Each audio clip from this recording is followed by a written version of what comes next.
How do you be really good at public speaking and to master this skill? So today I'm going to do a compilation of the social media posts that I have posted up, which talks about like the laws of public speaking, and I'm just going to select some of the few that I feel resonate with me and also you could find the most value from.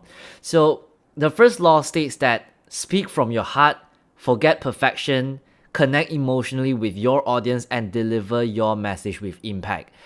So for me, I think that this is actually a very, very powerful rule because a lot of times we focus on saying the right things at the right time. How do I actually sound? Or what body language should I actually use? But if you think about public speaking, it's about how you are able to connect with your audience emotionally. Because I'm sure that you have been through presentations where the speakers, they are actually pretty polished, but for some reason you just couldn't connect with them. So why is because basically they are focusing on just public speaking itself but not on connecting with your audience. So for me, I feel that when you share your message out with authenticity, when people are able to feel that you're coming from a place of giving, not asking, and when you actually set your intention that you want to be able to add value to people, so that's where people are able to feel you. And when you actually create this kind of value for people, that's where they're able to actually feel the impact that you want to create for them, right? So I think that that's really, really powerful, is to not focus on the skill itself, but to focus on the message and your intention. So rule number 2 states that when you feel stuck, watch great speakers online. Analyze their body language, tone, and delivery, then implement what resonates to you. So I think that when I start my public speaking journey, I did not sound the way that I sounded right now, right? And for me, I sounded awkward. I sometimes feel stuck. And I used to actually record a video like this, and for a 5 minutes video, I required, let's just say, 30 minutes or even an hour to actually record video. So I suck at it. One thing that really got me to progress very, very fast is I learned from some of the greatest speakers of all time. I watched a lot of TED videos, I attended a lot of trainings, and also I pay attention to not just how the speakers actually speak, but the way he uses his voice, the way he connect with the audience. So I pay attention to these little details to a point where I am able to become a master at it. So people always ask me like, is this my original voice? I would say that you will never become your original voice, right? And the voice that you're having right now, to be honest, like, it's not from you. It's from someone else. Since you were young, you were being trained by maybe your partner, by maybe your parents, or it could be the people around you that influence you the most. And when you pick up certain things from them, you model after them, which caused you to have the voice that you have right now. But it's actually not from you. How I see this voice is like a piano with about 100 keys, right? If I don't learn piano, but if you know pianos, like, there are lots of keys in pianos, okay? But my point to you is, most of the time we learn to play this instrument by using just one style, and we expect that all the audience will actually love our music. And the truth is that it doesn't work that way. And sometimes in public speaking, it's also the same. We tend to use just one voice and to speak to hundreds of people, and we expect that these people would actually resonate with us. But the truth is that you got to explore this instrument. You got to be able to test your instruments out and to know when to hit certain note so that you are able to reach your message out with impact. Number 3, when you figure out what works for you, share it. There's someone out there who's struggling with the same challenge. A lot of times we always tell ourselves that I need to be a somebody for me to be able to share this message. I need to be a leader before people start paying attention to me. I need to make ringgit 1 million before I teach people how to actually start a business. I need to get 6-pack app for myself before I can actually become a gym trainer. But for me, I think that that is actually not true, because you don't need to get to step 10 before you can start teaching certain things. You only need to get 1 to 2 steps ahead from other people, and that's where you can actually teach those stuff. And when you share those stuff, when you share your journey, you go through the ups and downs and you share it out, that's where people are able to resonate with you. So you see, when I first started out as a speaker, I started off from college to universities and straight away into the training industry, right? And I think I took the very, very hard way out, because imagine that at the age of 24, going into corporate and pitching myself there, hey, I want to actually train up your employees. And people will be like, you haven't even actually gotten yourself a job yet. Like, you never gotten any work experience. What made you think that you can actually train up our employees? And that was exactly the things that I always got as a young speaker. I always believe that I don't need to be 10 steps ahead before I'm able to actually teach people to be confident. Because when I have the clarity in terms of I'm ahead of people maybe 1 to 2 steps, and that's where I can actually share this journey out. So at a very young age, even in my 20s, I shared about my startup journey. I shared about the challenges that I face. I even shared about like the struggles that I have actually went through as an entrepreneur. And I realized that there's a lot of young entrepreneurs out there, young corporate professionals out there who are able to just resonate with my message, and they're able to actually learn so much from me. And that was the moment I realized that you don't need to actually be 10 steps ahead before you can actually teach it to people, right? So just imagine that right now, even if you are in college, right, and there's this 50, 60-year-old professor coming to you, talking to you about life experiences. Now, I'm not saying that like they are not credible, but probably you wouldn't resonate with them, because at the back of your mind, you will be thinking like, you haven't been through my generation. Like, what makes you give me those advice, right? Who would you actually want to listen to people like you, right? And we know there are people like that. But when I first started off, I think one of the unique advantage that I had is that I was young.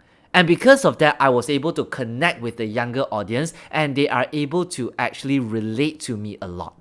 So that was when I realized that even being young, it is an advantage, because I don't need to be perfect. I don't need to know everything. When I present on stage, when I don't know certain topic, I just let them know upfront that I don't know that. And that is what authenticity means. So for me, I think that you don't need to get everything figured out before you start taking action. Don't let perfection become the enemy of your execution. So I think that's one of the lessons that I want you guys to really understand. Rule number 4 states that practice the rule of 100. 100 minutes of speaking practice every week, no matter what. Consistency creates mastery. For me, when I first learned about public speaking, I remember that people always ask me, how can I actually speak on my feet? How can I actually think and speak at the same time?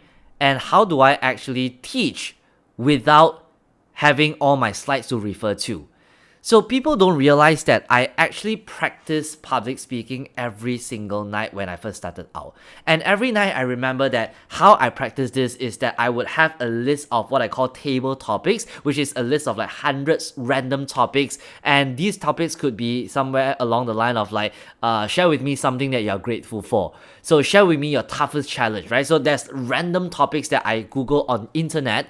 And what I would do is that every night, I would actually record myself practicing all these different topics, and every night I would just select like 5 to 8 topics to practice from, and I would just spend an hour in front of the camera and to just like time myself for 2 minutes or even 3 minutes to speak about a topic, and I just go on.